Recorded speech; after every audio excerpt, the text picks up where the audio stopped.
الحمد لله وكفى وسلام على عباده الذين اصطفى أما بعد فأعوذ بالله من الشيطان الرجيم بسم الله الرحمن الرحيم أعوذ بالله من الشيطان الرجيم ألم يعلم بأن الله يرى وقال رسول الله صلى الله عليه وسلم كان النبي صلى الله عليه وسلم أحسن الناس صدق الله مولانا العظيم وصدق رسوله النبي الكريم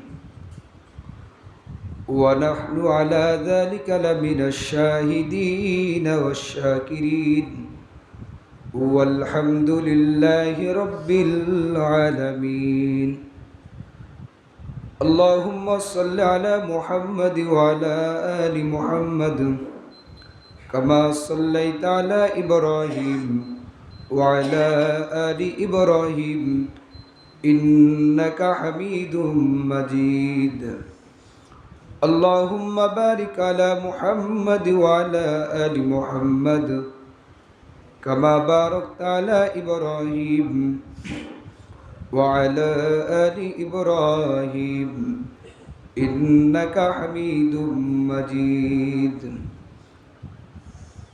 আলহামদুলিল্লাহ আল্লাহ তাআলার দরবারে শুকরিয়া আদায় করি যে মহান রব আমাদেরকে পবিত্র শুক্রবার জুমার দিন তার ঘরে আসার এবং বসার সুযোগ করে দিয়েছেন। এই জন্য দিল থেকে শুকরিয়া আদায় করি আলহামদুলিল্লাহ।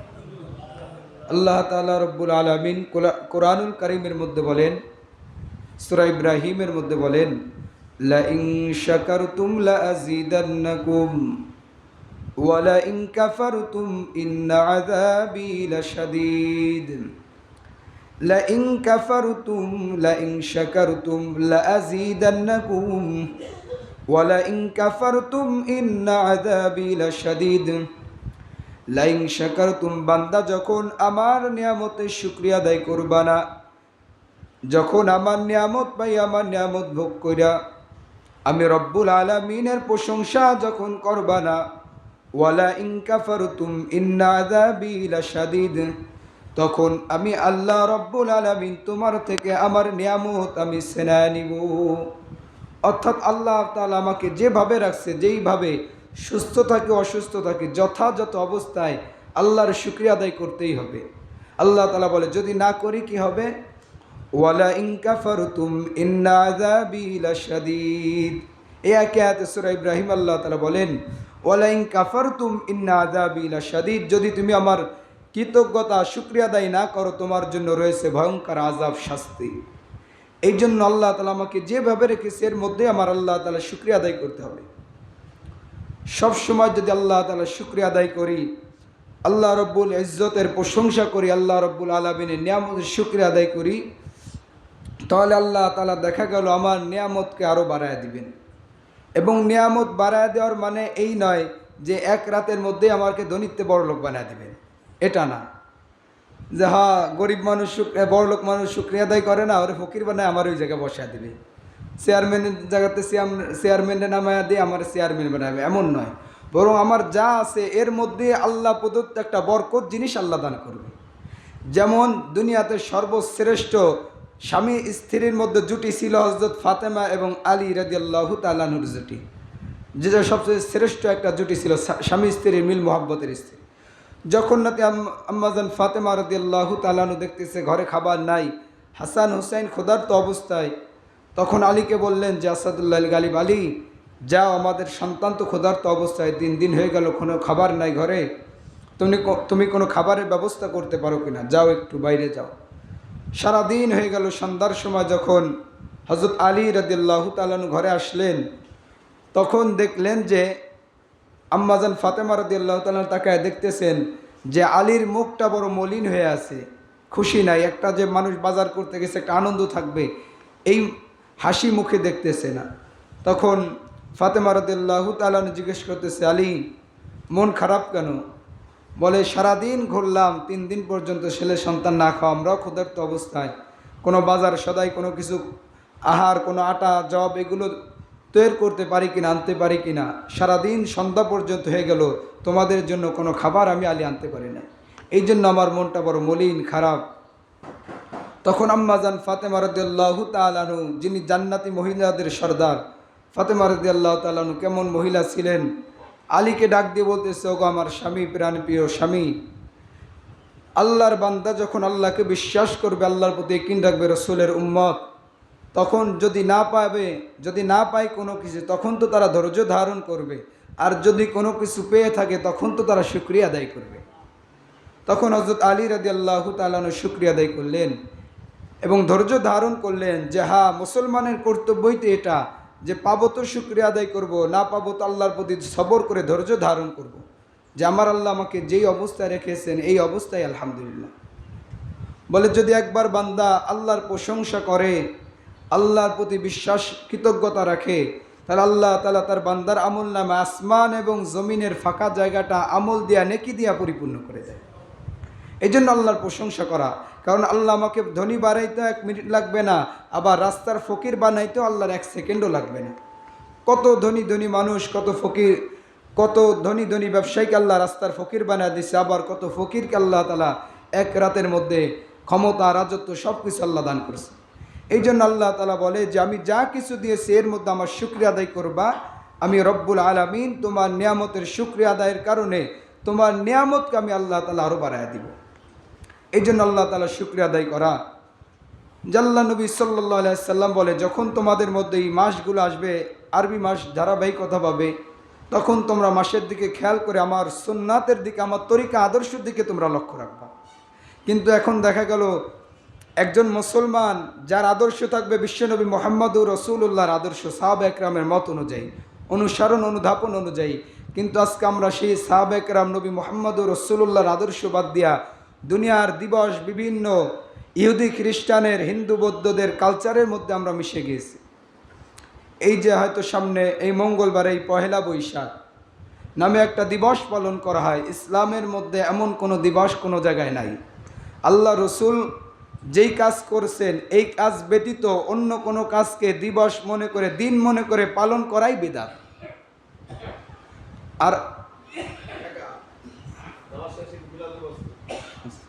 আর আল্লাহ রসুল সাল্লাল্লাহু আলাইহি সাল্লাম বলে, কুল্লু বিদআতিন দলালা, অর্থাৎ দিবস পালন করে রসুলের নাম দিয়া দিন পালন করে যারাই করবে তারাই গুমরাহি, পথভ্রষ্ট, এদের স্থানই জাহান্নাম।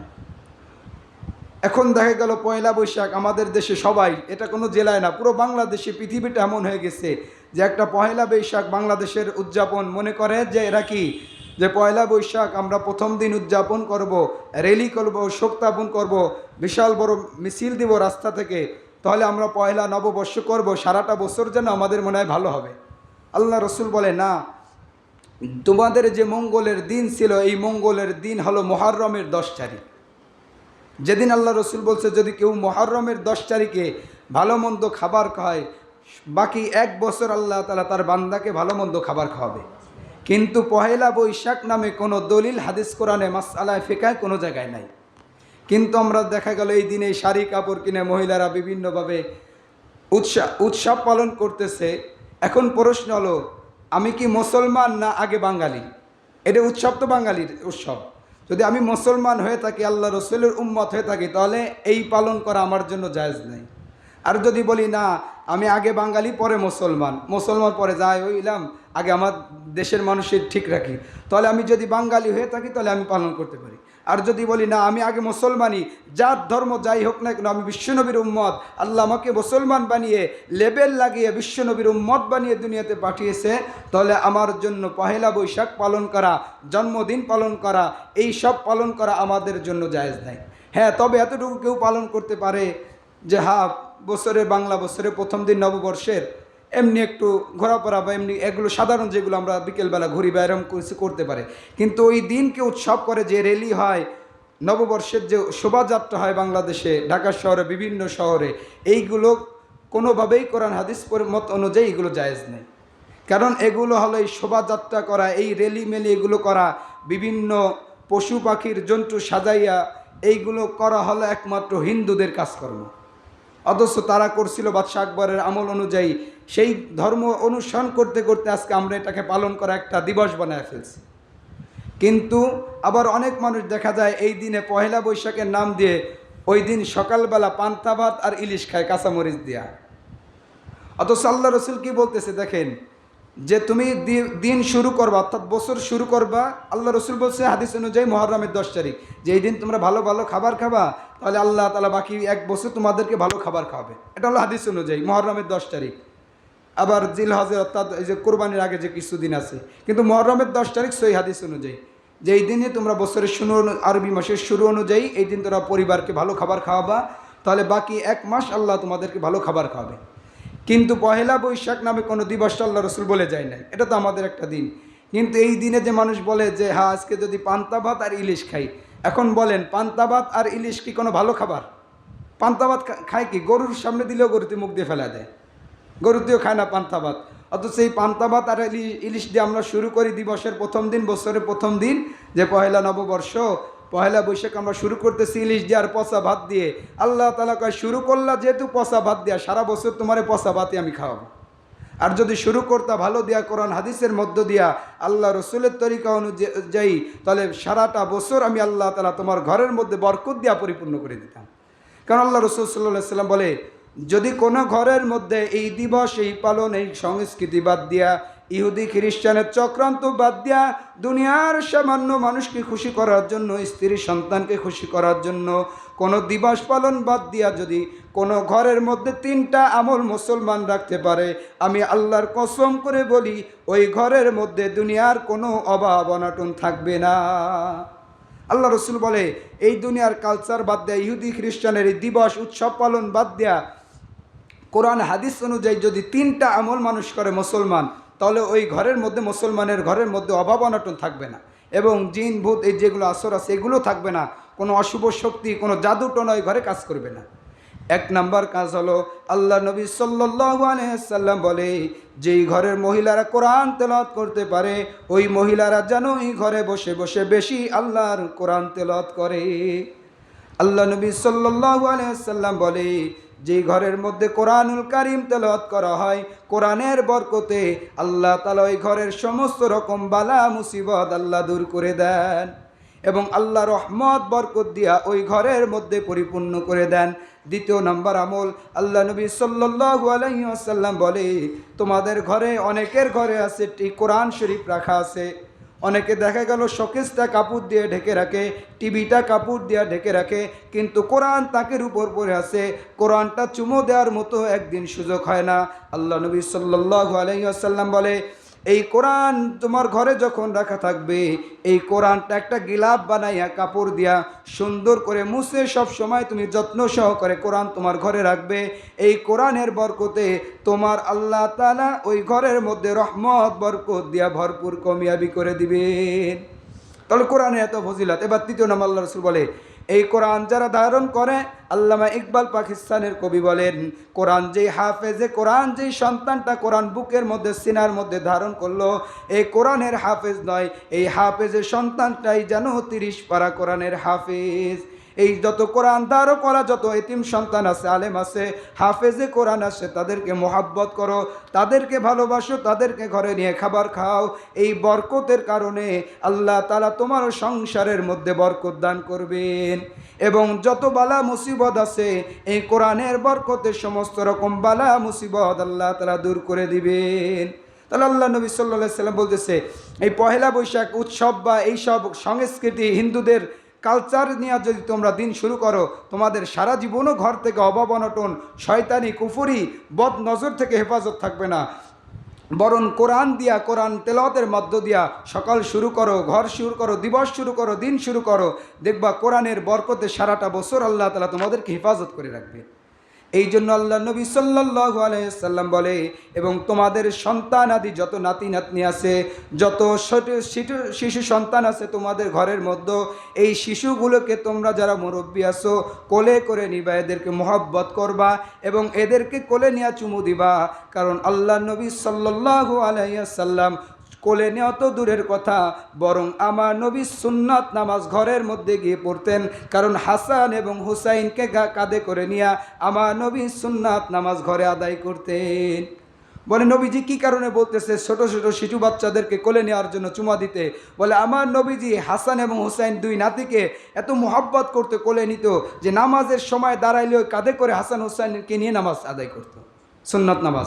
এই জন্য আল্লাহ নবী সাল্লাল্লাহু আলাইহি ওয়াসাল্লাম বলে, হাদিসের মধ্যে, অন্য হাদিসের মধ্যে আসছে, হযরত হুসাইন রাদিয়াল্লাহু তাআলা আনহু বলেন, যখন অনেক দুনিয়ার নানা নাতি, যখন নাতি নাতনি যখন দাদার সাথে গল্প গুজব করে, তখন নাতি যদি একটু সুন্দরভাবে কথা বলে, ওই নানা নানি দাদা দাদি অনেক খুশি হয়ে যায়, আনন্দ হয়ে যায়, আমার নাতিটা এত সুন্দরভাবে আমাকে নানা বলে ডাক দিয়েছে। আমি হুসাইনে, হাদিসের মধ্যে আসছে হযরত হুসাইন রাদিয়াল্লাহু তাআলা আনহুর বয়স যখন 3 অথবা 4 বছর, সামান্য শিশু, হযরত হুসাইন রাদিয়াল্লাহু তাআলা আনহু তার নানা নবীজিকে ডাক দিয়ে বলতেছে, ওগো আল্লাহ, ওগো আমার নানাজি, আপনার সঙ্গে আমি বাহাস করব, কথা করব, আপনি কি আমার সঙ্গে বাহাস করবেননি? নবীজি বলতেছে, হ্যাঁ, তুমি আমার সাথে বসো, দেখি কি বাহাস করবো আমি, অর্থাৎ তর্ক বিতর্ক করবে। হযরত হুসাইন রাদিয়াল্লাহু তাআলা আনহু বলেন, ওগো ইয়া রাসূলুল্লাহ, ওগো আমার নানাজি, আপনি বলুন তো আপনার আব্বার দাম বেশি না আমি হুসাইনের পিতার দাম বেশি? ছোট শিশু, 4 বছরের সন্তান বলতেছে, ওগো আমার নানাজি, আপনি বলুন তো আপনার পিতার দাম বেশি না আমার পিতার দাম বেশি? বলে, তো আপনার বাবার নাম কি? তখন নবীজি বলতেছে, আমার পিতার নাম তো আব্দুল্লাহ। হ্যাঁ, খালি আব্দুল্লাহ, কোনো টাইটেল তো নাই? কয় না, আমার আব্বা তো একজন আব্দুল্লাহ, সাধারণ আব্দুল্লাহ।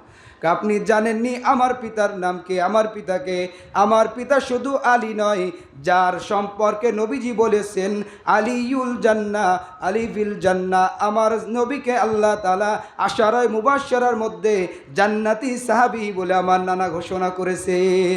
আমার পিতার নাম আপনি জানেননি, আমার উপাধি কি? আমার পিতার এমন একজন পিতা, নবীজি বিশ্বনবী, আল্লাহর পরে যার সম্মান, ওই বিশ্বনবীর কলিজার টুকরা আদরের দুলাল হযরত ফাতেমার স্বামী আমার পিতা হযরত আলী। বলে, আমার পিতার আরও সম্মান কি জানেননি গো আমার নানাজি? হযরত নবীজি বলতেছে, গো হুসাইন, তুমি বলো তোমার পিতার আর কি টাইটেল আছে? তখন হুসাইন ডাক দিয়ে বলতেছে, আমার নানা আমার পিতার সম্পর্কে উপাধি দিয়েছে আসাদুল্লাহিল গালিব, যাকে আল্লাহ তাআলা তার নবীর সম্পর্কে, আল্লাহ তাআলা তার নবীর যুদ্ধের ময়দানে সিংহ হিসেবে আল্লাহ তাআলা দুনিয়াতে পাঠিয়েছেন। আমার পিতাই নেই, তাহলে এখন তো বলেন আপনি আমার নানা, আপনার পিতা তো আব্দুল্লাহ, কোনো টাইটেল না, আমার নানা তো, আমার পিতা তো আলী, যার সম্পর্কে নবীজি এত কিছু বলেছে, কার পিতার দাম বেশি? নবীজি বলতেছে, হ্যাঁ, তোমার পিতার দাম বেশি। আচ্ছা বলেন তো আপনার মা কে? আমার মা। আপনার মার নাম কি? আমার মা তো মদিনার এক মহিলা আমেনা। কাই সাধারণ এক মহিলা নিয়ে আইছেন আমার মার সাথে টক্কর দিতে। কাহা তোমার মার কি টাইটেল আছে বলো? আমার মা তো দুনিয়ার কোনো সাধারণ মহিলা নয়, নবীজি যার ব্যাপারে আল্লাহ নবী বলেছে ফাতেমা তু বিজাতুম মিন্নি, ফাতেমা হলো আমি বিশ্ব নবীর শরীরের অংশ।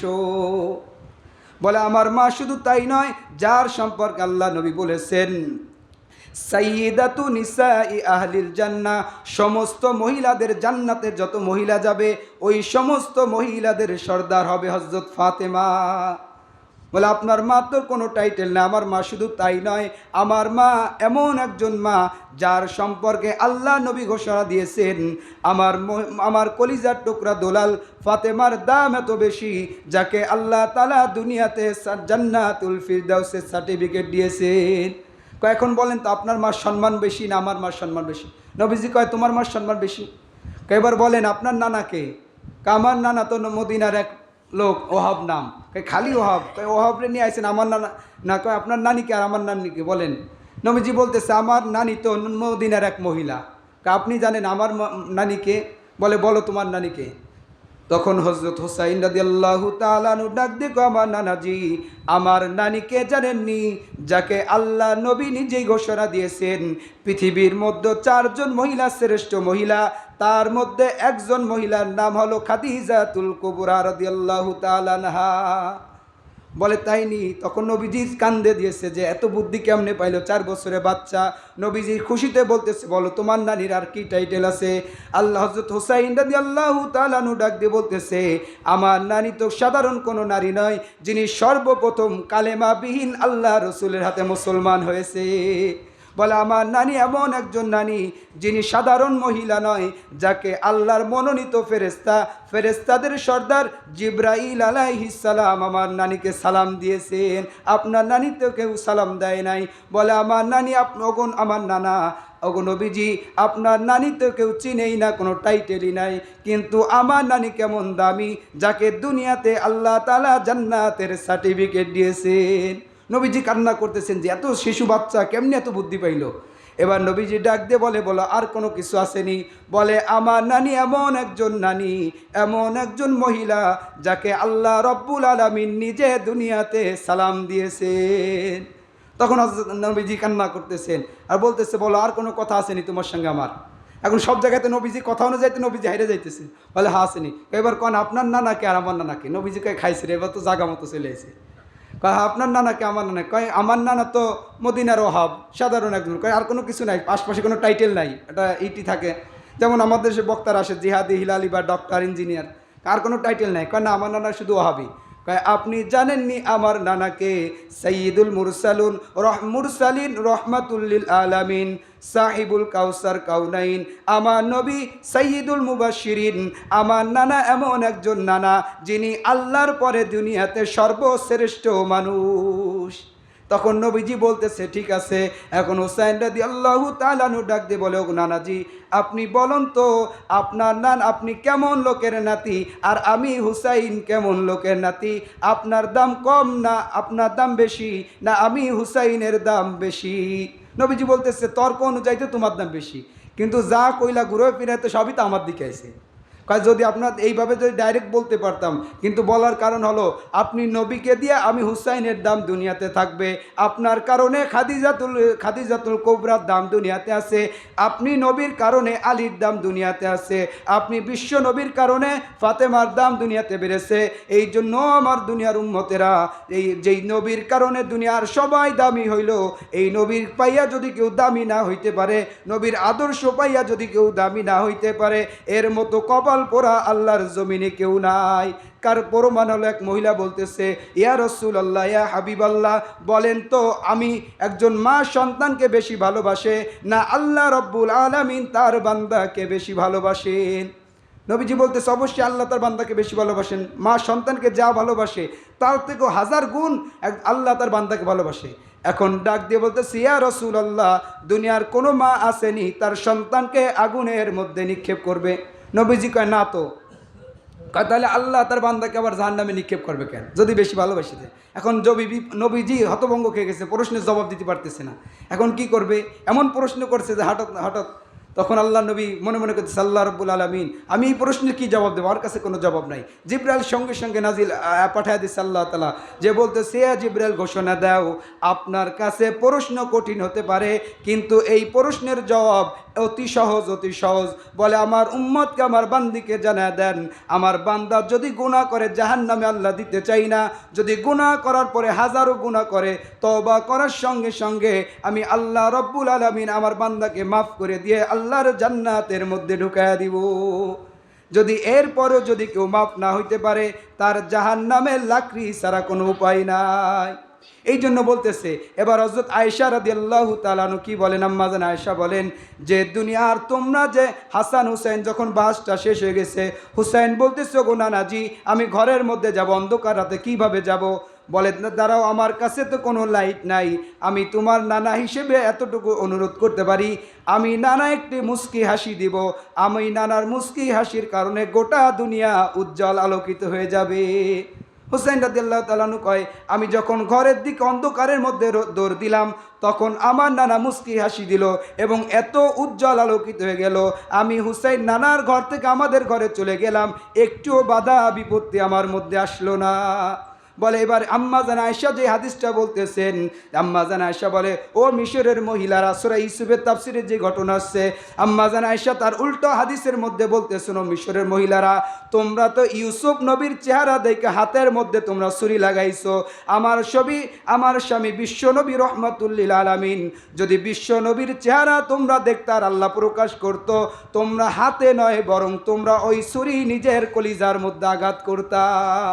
এই নবীকে পাইয়া যদি শূন্য তাই নয়, কবি বলেন, হুসনে ইউসুফ দমে ঈসা, নবীকে আল্লাহ তাআলা এবার হাদিসের মধ্যে নবীজি বলেন কানান নবিয়্যু সাল্লাল্লাহু আলাইহি ওয়াসাল্লাম আহসানান নাস, আল্লাহ তাআলা গোটা পৃথিবীর মধ্যে সবচেয়ে শ্রেষ্ঠ সুন্দর আমি নবীকে দান করেছেন। এবার নবীজি বলতেছেন, কবি বলতেছে হুসনে ইউসুফ দমে ঈসা, ঈসা নবীকে একটা মোজেজা আল্লাহ তাআলা দান করেছিল। উনি যদি কোনো মাটিকে পাখি বানাইয়া ফু দিতেন, সঙ্গে সঙ্গে ওই পাখিটা আকাশের দিকে উড়ে যাইতো। এখন ঈসা নবীকে আল্লাহ এত দাম, শুধু এইটা নয়, ঈসা নবীকে আল্লাহ তাআলা এমন মজেজা দিয়েছিলেন, কোনো কবরের কাছে যেয়ে যদি বলতো কুম্বি ইজনিল্লাহ, কবর থেকে উঠে যাও মাইয়াত, তখন ওই কবর থেকে লাশ সঙ্গে সঙ্গে জিন্দা মানুষ হয়ে যাইত। এবার আমরা বলতে পারি আমাদের নবীকে তো আল্লাহ দেয় নাই, বলে আমাদের নবীকে আল্লাহ তাআলা এর চেয়ে দামি মোজেজা দিয়েছে। আম্মাজান আয়েশা রাদিয়াল্লাহু তাআলা আনহা বলে, নবীজি যখন কালেমার দাওয়াত দিতে গেলেন, আমার নবীর কথা শুনে চেহারা দেখে হাজার হাজার মহিলা কালেমা পড়ে মুসলমান হয়ে গেছে। শুধু তাই নয়, আমার নবী যখন ওই এক মহিলাকে দাওয়াত দিতে গেছে যে তুমি কালেমা পড়ে মুসলমান হয়ে যাও, এখন ওই মহিলা আবার কাফের, তো একটু বাটপাড়ি করছে রসুলের সাথে যে হ্যাঁ আমার মেয়ে মারা গেছে অনেক আগে, 5 বছর হয়ে গেছে, লাশ যদি আপনি জিন্দা করে দিতে পারেন তাহলে আমি কালেমা পড়বো। এখন ও তো চিন্তা করছে যে হ্যাঁ লাশ কি আবার জিন্দা হয়নি, লাশও জিন্দা হবে না, কালেমা পড়বো না, মুসলমান হবো না। আল্লাহ নবী বলে চলো তোমার মেয়ের লাশ কোথায়, সঙ্গে সঙ্গে রসুলকে দেখায় দিল এই যে আমার মেয়ের কবর। আল্লাহ রসুল কবরের সামনে দাঁড়াইলেন। জিন্দা করার ক্ষমতা একমাত্র আল্লাহর, কারো হাতে তো নাই। আল্লাহ রসুল সাল্লাল্লাহু আলাইহি ওয়াসাল্লাম বলতেছে কুম বিইযনিল্লাহ, কবর থেকে লাশ আল্লাহর হুকুমে বের হয়ে যাও।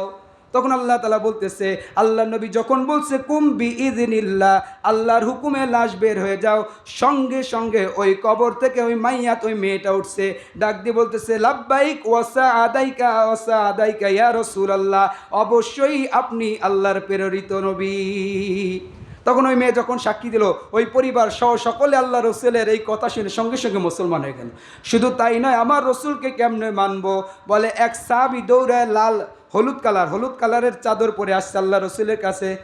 এখন নবীজি ডাক দিয়ে বলতে আসসালাতু আসসালামু আলাইকা ইয়া রাসূলুল্লাহ, নতুন চাদর পরছে, একটা আনন্দ না। নবীজিকে 3 বার সালাম দিছে, আসসালাতু আসসালামু আলাইকা ইয়া রাসূলুল্লাহ, সালাম দিছে 3 বার, কিন্তু নবীজি মাথা ঘোরায় না, সালামের জবাবও দেয় না। কি কারণে এবার মাসালা শোনেন, সারা জীবন মনে রাখবেন।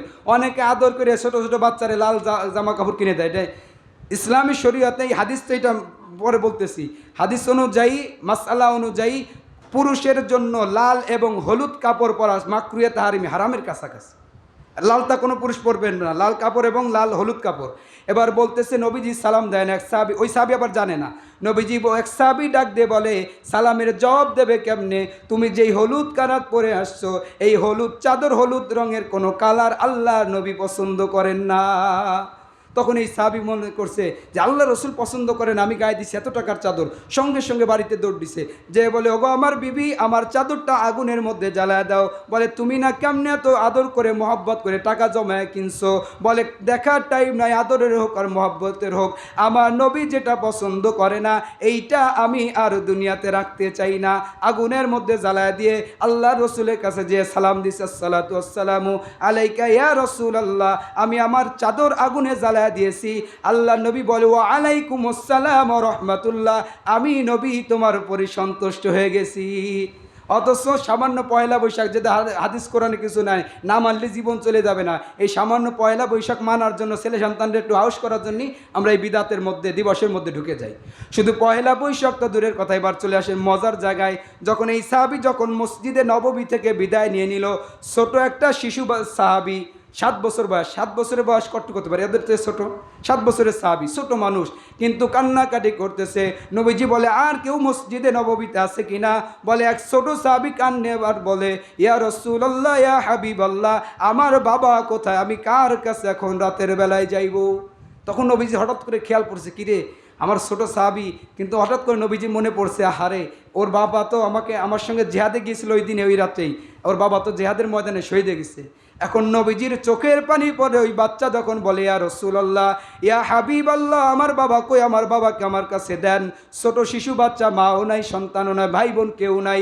আল্লাহ নবী মনে মনে চোখ থেকে পানি পড়তেছে আর দিলে দিলে আল্লাহর কাছে বলতেছে, আল্লাহ গো, আমি 7 বছরের শিশু সন্তানের কাছে কেমনে বলবো তার বাবা তো আমার সঙ্গে শহীদ হয়ে গিয়েছে জিহাদের ময়দানে। নবীজি চোখের পানি ছেড়ে কাঁদতেছে আর চুপ করে দাঁড়ায় আছে। ওই ছোট সাহাবী যখন নবীজি কথা বলে না, 7 বছরের শিশু সন্তান নবীজির পাও মুবারক জড়ায় ধরে কাঁদতেছে, ইয়া রাসূলুল্লাহ, আমার বাবা কই, আমার বাবাকে আমার কাছে ফিরায় দেন। আল্লাহ নবী মুখ খুললেন, জবান দিয়া বললেন, ওগো আমার শিশু সন্তান, ওগো আমার বাচ্চা, বলতে চাই নাই কিন্তু আমি নবী বলতে বাধ্য। তোমার বাবা তোমাকে না বলে আমার সঙ্গে জিহাদে গিয়েছিল, যুদ্ধের ময়দানে শহীদ হয়ে গেছে এবং আল্লাহর তৈরি জান্নাতের মধ্যে প্রবেশ করে গিয়েছে। এখন ওই শিশু সন্তান কাঁদতেছে, আবার চিল্লায়, ছোট মানুষ বুঝে না, বলে আমার তো মা নাই, আমার ভাই বোন কেউ নাই, বাবার গলা ধরে আমি সন্ধ্যার বেলা ঘুমায় থাকতাম, সূর্য ডুবে যাইতেছে, ইয়া রাসূলুল্লাহ, আমি ছোট বাচ্চা কার কাছে এখন যাব, কার কাছে ঘুমাইব? সন্ধ্যা হলে বাবার গলা ধরে ঘুমায় পড়তাম, আমার বাবা একটু আমার কথা কি চিন্তা করলো না? আমাকে একবার বলতে হতো পারতো। বলে কেমন রসুলের প্রতি মহব্বত ছিল, দুনিয়ার কেউ নেই, একটা সন্তান মাত্র ছিল, কিন্তু আল্লাহ রসুল জিহাদে ডাক দিয়েছে, সন্তানকে না বলে আল্লাহ রসুলের সঙ্গে চলে গিয়েছেন। তখন আল্লাহ রসুল বুকের মধ্যে কলিজা জড়ায় ডাক দিয়ে বলতেছে, ওগো আমার সাহাবী ওমর, ও বাচ্চা, তোমার বাবা তো জান্নাতে চলে গিয়েছে, তোমার বাবাকে ফেরায় দেওয়ার মতো ক্ষমতা আমি নবীর কিন্তু নাই। এখন কি করব? আমি নবীজি এই জায়গায় আল্লাহর কসম করে বলে, হাদিসের মধ্যে এটা আসছে, আল্লাহ নবী ওই শিশু বাচ্চাকে জড়ায় ধরে বুকের মধ্যে জড়ায় ধরে কাঁদতেছে আর নবীর চোখ দিয়ে পানি পড়তেছে, পানির কারণে জমিন ভিজে গিয়েছে। আল্লাহ রসুল বলতেছে, আমার বালক, তোমার বাবাকে ফেরায় দিতে পারবো না, কিন্তু আমি বিশ্ব নবী কথা দিলাম, আজ থেকে যতদিন পর্যন্ত আমি নবী দুনিয়াতে বেঁচে থাকবো, আজ থেকে আমি বিশ্ব নবী তোমার পিতা হিসেবে বেঁচে থাকবো। এমন আল্লাহ রসুলের প্রতি সাহাবাদের এমন ভালোবাসা ছিল। অথচ সামান্য পয়লা বৈশাখ এতটুকু বেদাত আমরা কেন বর্জন করতে পারবো না? সামান্য একটা দিবস, যেখানে আল্লাহ রসুল বলতেছে মুসলমানরা একটা দিবস পালন করবে মুহররমের 10 তারিখ, এই দিন মুসলমানরা ভালো ভালো খাবার খাবে, যাতে আল্লাহ তাআলা সারাটা বছর তাদেরকে ভালো খাবার খাওয়ায়। আর আমরা পয়লা বৈশাখে, যে মঙ্গলবারে মনে হয় পয়লা বৈশাখ পালন করি, এটা হলো বাঙালি শোভাযাত্রা, হাদিস কোরআনে তো নাই কোনো জায়গা মাসালায়। মানুষ পালন করে, হালকা ঘোরা পাতলা যায়, যে বিকেলবেলা একটু ঘুরতে যায় পরিবার নিয়ে, সেটা আলাদা কথা। আমরা বিভিন্ন জায়গায় জেলা শহরে মিছিল মিটিং করে ছেলে মেয়েকে পাঠায় দেয়, বিভিন্ন উলঙ্গপানা বেহাইয়াভাবে পাঠায় দিই, জামাকাপড় পরে দেয়। এবং তারপরে যে সবচেয়ে বড় কথা আছে, পান্তা আর ইলিশ খায় বাঙালি, পান্তা আর ইলিশ। পান্তা আর ইলিশ কি কোনো ভালো খাবার? পান্তা ভাত তো গরুর সামনে দিলে মুখ সোয়া নিয়ে যায়, কাকা একটা গ্যাসের ট্যাবলেট আগে দেন তারপরে খাবো। পান্তা ভাত গরুর সামনে দিলে গরু থেকে মুখ সোয়া, মুখ উঠে বেলায় যে আগে একটা গ্যাসের ট্যাবলেট দেন তারপরে পান্তা ভাত খাবো। তাহলে এত সেই পান্তা ভাতকে আমরা আমাদের খাবার বানায় দেশের বছর শুরু করব। আল্লাহ বলে, পান্তা দিয়ে শুরু করলাম, পান্তা দিয়েই তোমাদের বছর আমি শেষ করব। এই জন্য এই সমস্ত কালচার বাদ দিয়া আল্লাহ রসুলের তরিকা অনুযায়ী যদি চলতে পারি, তাহলে আল্লাহ তাআলা বলেন যে আল্লাহ রসুলের তরিকা অনুযায়ী মুমিন হয়ে যদি জান্নাতে আসতে পারো, আমি আল্লাহ রাব্বুল আলামিন কবরে আসার সঙ্গে সঙ্গে তোমার কবরকে প্রশস্ত করে দেবো এবং তোমাদের জন্য জান্নাতুল ফিরদাউস তৈরি করে রাখবো। আল্লাহ তাআলা আমাদেরকে সমস্ত রকম বেদাত থেকে, কুসংস্কার থেকে, হিন্দুদের এই সমস্ত কালচার থেকে বাদ দিয়ে আল্লাহ রসুলের তরিকা সাহাবা একরামের মত অনুযায়ী, ব্যাখ্যা অনুযায়ী চলার তৌফিক দান করুন, আমিন। যারা